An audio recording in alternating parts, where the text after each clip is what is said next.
Good morning and welcome to my studio. We talked a couple days ago about the three main ways of selling your work. And today I'm going to go into a little bit more detail on the pros and cons of each of those methods, and hopefully help you decide which of those maybe is the best fit for you right now.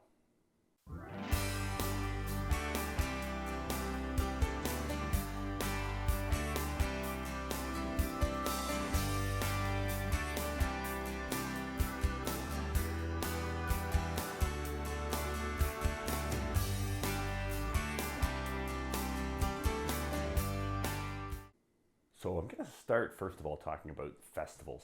And I apologize, it's a little dark in here, but it's just getting light enough out now where I can shoot this. As you know, I've got an awful lot going on with my show starting up, so I thought if I'm going to do this vlog, I've got to get it up and out of the way really early. The first thing I'm going to talk about is doing the festivals. And I really think that's probably the best place to start for any of you who are looking to start selling your work. As you know, my experience was I started first doing a lot of it myself. If I was doing it over, I would immediately just start selling in various art festivals. And so let's talk about the pros of the art festivals. The thing that I love about them is that it immediately gets your work in front of a lot of people. So again, by paying relatively low fees, I mean, a lot of the smaller local festivals are $50 to $100. You can get your work in front of, several hundred or several thousand people. And that's a great way to start building your audience. And one of the things when you're at these festivals that's really important is, again, people that are interested in your work, taking down their contact information, so that's their email, and getting their permission to put them on your newsletter. So if you're doing a lot of festivals, you can get your work in front of a lot of people over a short period of time. You can also gauge the response to your work. So not only just in terms of the overall quality of your work in relation to your price point, but also if you're in that stage where you're really trying to find your voice and you've got a bunch of different either mediums or styles or subject matter that you're interested in, and you're trying to find which one should you really hone in on. The feedback from people at these events can be really, really helpful to help you make that decision. So that's kind of the plus side of the festivals is it can introduce you to an awful lot of people very quickly. The downside of the festivals is they're a lot of work, particularly if you're doing the outdoor festivals. So it's an incredible amount of work to, first of all, pack up all your stuff. And then you need to have a tent and all of the display equipment, and to kind of take the show on the road, set up your tent, set up your whole display, potentially stand out in the sun for 8 hours, and again, talking to people. And so the talking to people can be a plus or a minus depending on you. If you enjoy talking to people, as I do, then it can be a very positive experience, although somewhat draining. If you're not very good at talking to people, then that might be something that puts you in a really uncomfortable place for days at a time. So you have to gauge that. The other thing about the festivals is the weather. If you're out there in your tent, thunderstorms happen. You need to make sure you're prepared for that. And another thing to consider is just your time. If you are spending, 3 days, say on a weekend, for a show, then that's 3 days that you're not painting. Unless, as I often did, you can actually bring your stuff with you and set up an easel and paint while you're there. And I actually did that most of the time. But if you're not doing that, if you're just standing by your booth, that's a day that you're not painting, and so that's cutting into your productivity. So you have to kind of weigh all of these things. But I would say for anybody starting out that the art festivals are a really, really good way to go. And then even some of the major art fairs down the road, I'm actually going to be kind of getting back into doing some of those bigger shows going forward into next year because of the opportunity to really get your work in front of a lot of people. So that's the whole thing with the art festivals. Again, I think they can be a great thing at the start of a career. But then we're going to move into galleries. So the pros and cons of dealing with galleries.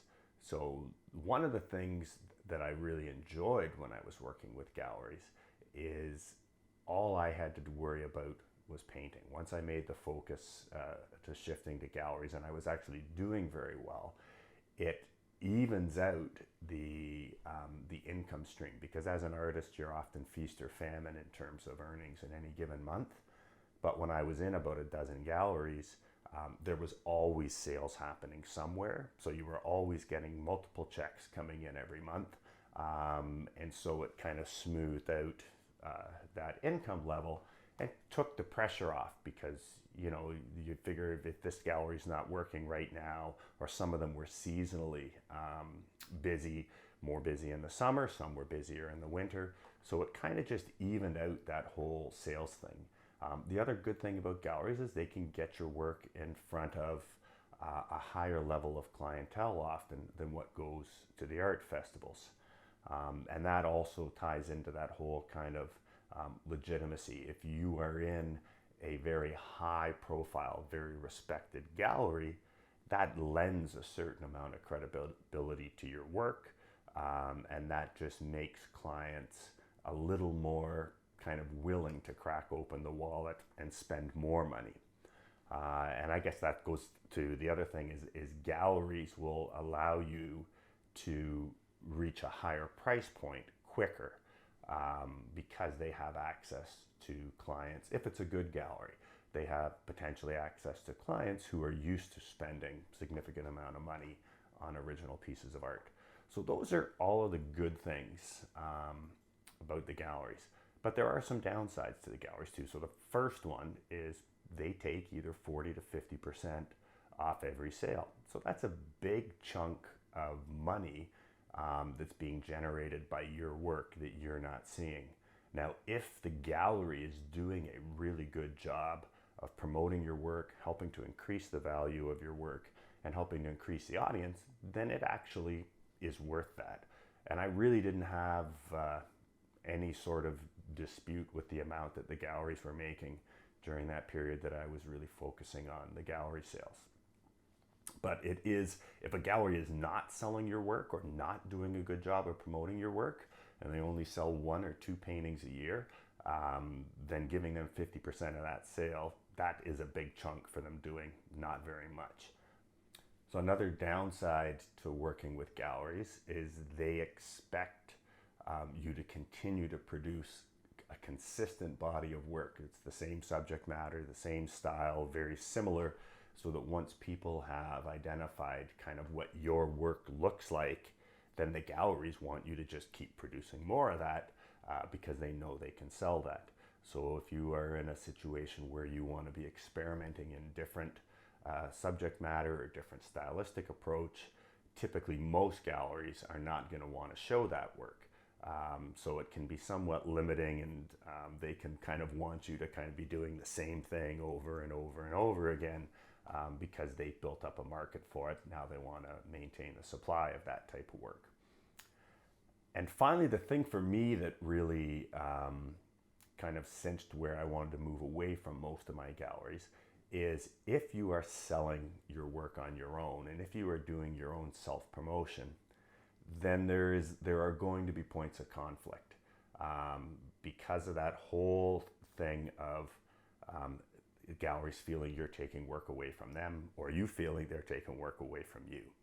So the typical gallery model for years, and something that I actually was quite happy to kind of toe the line for, was that, you know, if a gallery client approaches the artist directly about commissioning a piece or coming to their studio to purchase a piece, if that client only knows of your work because of the gallery, and they've then gone search out your website and contacted you, then the gallery would expect a commission, even though you handled the sale and dealt directly with the client. And now often that's kind of on the honor system because the gallery may not know about this transaction. And I was always very, very upfront with the galleries and gave them the commission, even if the sale never even involved the gallery. But if someone said to me, "Oh yes, we discovered your work at Gallery on the Lake. Oh, and we came to your show there, and now they've contacted me directly," I would cut the gallery their commission. But what's happened, especially as I started getting into social media, and especially as I was in more and more galleries, is that whole line becomes blurred in terms of what is a gallery client and who is my client. Because I would get people who would contact me directly, but they would say, "Well, we've followed you for years. We've seen you in this gallery. We went to a show at this other gallery. We've been to your studio open house." Well, at that stage, I'm not giving a gallery any commission. And some galleries are not happy with that because if they say, "Well, this is someone that's on our client list," they expect you to cut them the commission. Well, they're on my client list too. I don't expect an extra commission when I send someone who's on my list to a show at a gallery. But that whole thing just started becoming very contentious. And in particular, when I was doing so much social media, when I was actually promoting the galleries, sending my fans to the gallery, and then certain galleries then expecting that was now their client, that they would get a piece of any further sales I did with them. So it just came a time for me where I thought, you know what, this is always going to be a contentious issue. So in particular, the galleries that kind of felt that way, that was an easy decision for me to walk away. And I would also say that the one thing too, if you're going to be promoting and marketing your work yourself, then it's a good idea to just sell in galleries where there's quite a bit of distance between where you're doing that and where they exist. So I was in a Toronto gallery that was doing really, really well, but I lived just outside of Toronto. So that whole kind of contentiousness about who is whose client just kept raising its head, and finally we just decided this is not working, and I was not willing to bend. It's like, the gallery expected that, they wanted a system where with every sale that I did, if it came back that it was a gallery client, then I would have to give them their commission. And my position is no. It's like, you sell what you sell, you get your commission. I'll sell what I sell, and I take it all. If you're not happy with that, then we need to part ways. And so I made the decision that, this is best for me just to walk away from that gallery. So that's kind of again, that whole thing with the galleries.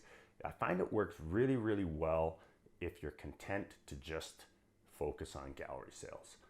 The other thing that is really good about gallery sales is it removes all of this other stuff from you. The whole marketing, doing social media, dealing with clients. If you don't want to have to deal with any of that stuff, if all that you want to do is go into your studio and paint and then ship the pieces out to the galleries, your life can be a lot simpler. I was a lot less busy when I was doing all my sales through the galleries, because all that I needed to worry about each day was come in and spend 5 or 6 hours in the studio, and I had the rest of the days to myself. Now that I'm actively promoting my work myself, there's an incredible amount of time that's spent on that, promoting the brand. So doing all the social media posts, doing this vlog, answering all the comments and questions on social media, dealing with clients, dealing with just shipping work, because we're shipping work all over the world right now through direct sales that we're doing. So if you don't want to have to deal with any of that stuff, then dealing with galleries can be a really, really good option.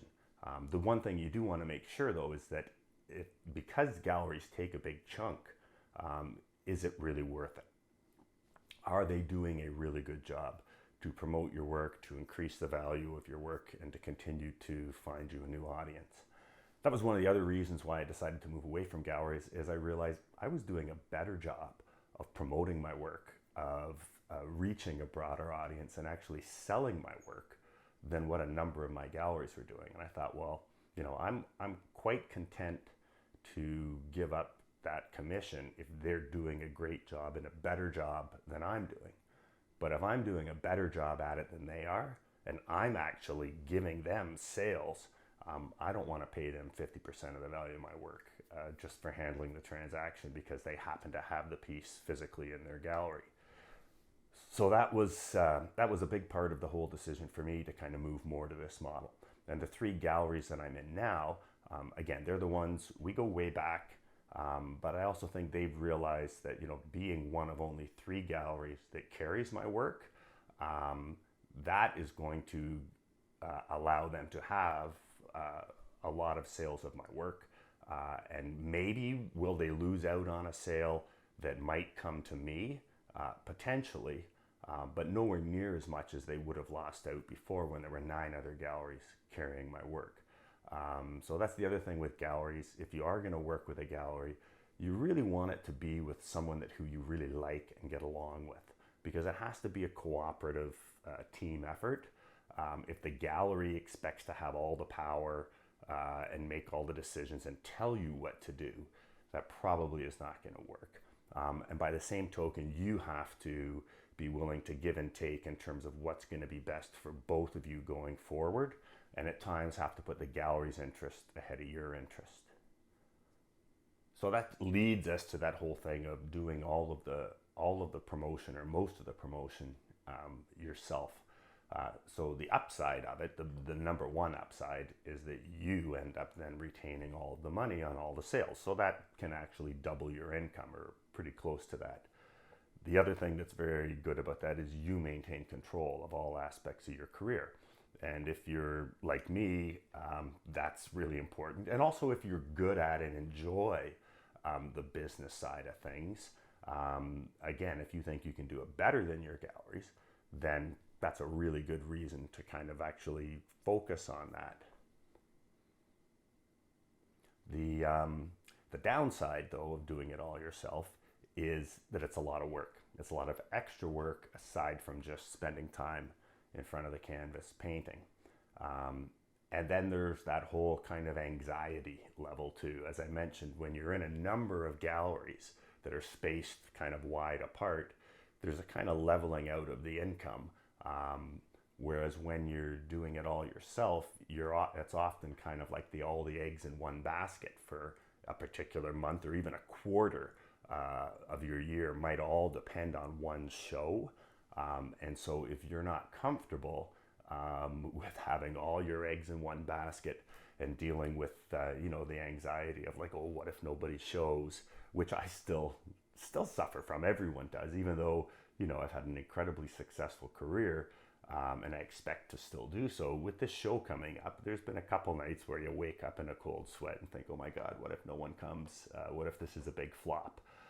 And so you just have to be able to deal with that comfortably, if you're going to do the kind of model where you promote everything yourself. If that type of thing is going to be debilitating for you, then you don't want to be doing all of this. And finally, I guess the other kind of downside to doing all the marketing yourself is you have to keep totally up on top of the emerging technologies, in particular social media, and be continually learning all of the new things you need to do to use those platforms effectively. So if that's something that you're just not interested in or not good at, then it's definitely something that you probably don't want to get into, and you'd be better off sticking with the festivals or with the galleries. But for me, I find that all 3 of those things can work together effectively, provided you just kind of deal with the pitfalls of each and try and maximize the upside. So as I say, right now I'm still in 3 galleries, and I plan on staying with them for the indefinite future. I'm doing most of the sales and marketing on my own, and I'm planning going into the new year to do a couple of the big art shows here in Toronto. And I think if done effectively, all 3 of those can kind of complement each other. But when you're dealing with galleries, you do have to be very sensitive to the fact that you have to support the gallery as well, but they also have to support you. So it can be very contentious, kind of wading through that. And that's where kind of just trying to do the right thing is always the right thing. But at the end of the day, if you can't come to a common ground with your galleries, then you may reach a point where you just have to say that galleries aren't for you. Now, all of this stuff too has changed radically, really, in the last 15, 20 years. Because in the old model, there was no way the artist had really to reach a broader audience. Now that all changed with the internet, and just having a website was a huge kind of thing in terms of people being able to, outside of the gallery experience, go and look at what work an artist had available and discover new artists. And then with email and the advent of email marketing and having a newsletter that you could send out, and now really with social media. So all of the kind of paradigms that used to exist and existed for literally hundreds of years in that whole power dynamic between a gallery and the individual artist, that was a pretty steady, stable system. But now that's being flipped on its head. Just as with every other business, that direct to consumer model is becoming more and more prevalent. If you look at what happened with Blockbuster Video, basically overnight being put out of business by things like Netflix and HBO. You look what's happening now with the black car service and taxis, with Uber, and also with the hotels and Airbnb. So every sort of kind of business is being impacted by the internet and by the ability that small companies or individuals have to reach huge markets that were only at one time available to big companies with big advertising budgets. So I think that's only going to continue down the road. So you'll have to consider all of those things when you're trying to make the decision about what makes the most sense for you. And that what makes the most sense for you now might not make the most sense for you in 5 years or 10 years. So you also have to be aware that it's a very fluid situation. So I hope you've enjoyed this and you found this helpful. As always, if you have, give me a like. If you haven't already, please subscribe. Help spread the message, so share this with your other artist friends and people you think would find this interesting. I welcome your comments and questions. And as always, I'm Jim Packer. I thank you for your time.